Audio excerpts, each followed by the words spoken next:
அஸ்ஸலாமு hi friends. நான் ஒண்ணு ஆர்டர் பண்ணா அது ஒண்ணு வந்திருக்கு. பஞ்ச பார்சல் பண்ணி அனுப்பியிருக்காங்க. அப்புறம் தான் செக் பண்ணி பார்த்தா தான் தெரியுது இது ஒரு மேஜிக் ஸ்பாஞ்சுன்னு. இது நான் நீட் மேஜிக் இன்ஸ்டாகிராம் பேஜ்ல இருந்து தான் வாங்கியிருந்தேன். இந்த ஸ்பாஞ்ச் ஒரு வாட்டி தண்ணியில நனைஞ்சிட்டு நல்லா பிழிஞ்சிடுங்க. பிழிஞ்சிட்டு தொடச்சிங்கன்னா அழுக்கு எல்லாமே ஈஸியாவே போயிடுது. ஸ்டவ் டைல்ஸ்ல இருக்கிற கரை எல்லாமே ஈஸியாவே போகுது. ஃப்ரிட்ஜ், ஸ்விட்ச் பாக்ஸ், கதவு எல்லாமே இதை வச்சு கிளீன் பண்றதுக்கு ரொம்பவே சுலபமா இருக்கு. ஸ்விட்ச் பாக்ஸ் கீழே வால்ல கை வச்சு ஸ்விட்ச் போடும்போது எப்பவுமே அழுக்காயிடுது இல்லையா? இதுவும் அதே மாதிரி ஸ்பாஞ்ச்ல லைட்டா தான் தொடச்சு சூப்பரா கிளீன் ஆயிடுச்சு. எவ்வளவு கரை இருந்துச்சு, எப்படி கிளீன் ஆயிடுச்சு பாருங்க.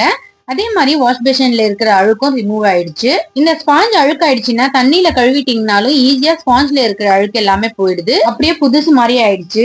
இந்த ஸ்பாஞ்ச் இருக்கறதுனால என் வீடே சூப்பரா கிளீன் ஆயிடுச்சு. இந்த ப்ராடக்ட் வந்து 499க்கு பேக் ஆஃப் 6 ஃப்ரீ ஷிப்பிங்கோட கொடுக்குறாங்க. இந்த மேஜிக் ஸ்பாஞ்ச் உங்களுக்கும் வேணும்னா ஸ்கிரீன்ல தெரியுற நம்பருக்கு வாட்ஸ்அப் பண்ணுங்க. நான் பேஜும் டேக் பண்றேன், செக் பண்ணி பாருங்க. Bye friends. அஸ்ஸலாமு ஹாய் ஃப்ரெண்ட்ஸ். முருங்கைக்காய், கத்திரிக்காய், மாங்காய் போட்டு சாம்பார் தான் செய்ய போறேன். எப்படி செய்யறதுன்னு பாக்கலாமா? அதுக்கு முதல்ல பருப்பு வேக வைக்கிறதுக்கு 150 கிராம் தோரம் பருப்பு, 10 பல்லு பூண்டு, ஒரு வெங்காயம் கட் பண்ணது, மஞ்சள் தூள், கொஞ்சமா ஜீரகம் போட்டு குக்கர்ல பருப்பு வேக வச்சிடலாம். 5 விசில் விட்டு ஸ்டவ் ஆஃப் பண்ணிடுங்க.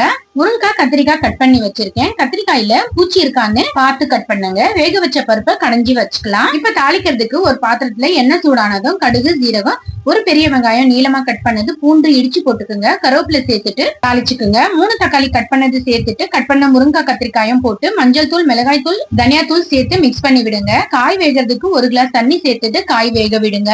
சாம்பார்ல மாங்காய் எப்போதும் லாஸ்ட்ல தான் போடணும். காய் கூட சேர்த்து போட்டீங்கன்னா ரொம்பவே குழஞ்சிடும். காய் வெந்துருச்சு. கடைஞ்ச பருப்பு போட்டுக்கலாம். புளி கரைசல் சேர்த்துட்டு 2 ஸ்பூன் குழம்பு மிளகாய் தூள் போட்டு தேவையான அளவு உப்பு சேர்த்துக்குங்க. கட் பண்ண மாங்காய் சேர்த்துட்டு கடைசியா கொத்தமல்லி தூவி 5 நிமிஷம் அடுப்பு சிம்ல வச்சிருங்க. சூப்பரான டேஸ்டான முருங்கைக்காய், கத்திரிக்காய், மாங்காய் போட்டு சாம்பார் ரெடி. வாங்க சாப்பிடலாம். அஸ்ஸலாமு ஹாய் ஃப்ரெண்ட்ஸ். பசங்களுக்கு லீவ் விட்டாச்சு. பசங்களும் வீட்டுல இருக்காங்க. வெண்பொங்கல் செய்யலாம்னு 1 கிளாஸ் பச்சரிசிக்கு 3/4 கிளாஸ் சிறுபருப்பு எடுத்திருக்கேன். 3 தண்ணியில கழுவிட்டு பெருங்காயம், உப்பு போட்டு வேக வச்சுட்டு ஜீரகம், மிளகு, இஞ்சி, கருவேப்பிலை, முந்திரி போட்டு தாளிச்சிட்டேன். எனக்கு பொங்கல் கூட தேங்காய் சட்னி காம்பினேஷன் தான் சூப்பரா இருக்கும். உங்களுக்கு எப்படி சாப்பிட பிடிக்கும்னு கமெண்ட் பண்ணுங்க. மார்க்கெட் போயிருந்தேன். பச்சை பட்டாணி ரொம்ப சீப் அண்ட் பெஸ்டா வித்துட்டு இருந்தாங்க. இப்ப சீசன் இல்லையா, அதனால 1 கிலோ வாங்கி தோல் உரிச்சு வச்சுட்டேன். சீசன் இருக்கும் போதே வாங்கி சமைச்சிடணும். இந்த பட்டாணி சமைச்சு சாப்பிடும் போது ரொம்பவே சாஃப்டாவும் இருக்கும், டேஸ்டும் நல்லா இருக்கும். பீன்ஸ், கேரட், பட்டாணி, மட்டன் போட்டு மீட்டா சால்னா தான் செஞ்சேன். இந்த மாதிரி செஞ்சோம்னா காயோட சேர்த்து பசங்களும் விரும்பி சாப்பிடுறாங்க. அதனால நான் இந்த குழம்பு அடிக்கடி செய்வேன். நான் வீட்டுல சிம்பிளா சாம்பார், ரசம் செஞ்சிருப்பேன்னு நினைச்சு ஹஸ்பண்ட் வீட்டுக்கு வரும்போது வெங்காயம் பக்கோடா வாங்கிட்டு வந்துட்டாரு. மிட்டா சால்னா கூட சாதத்துக்கு வச்சு சாப்பிட்டாச்சு.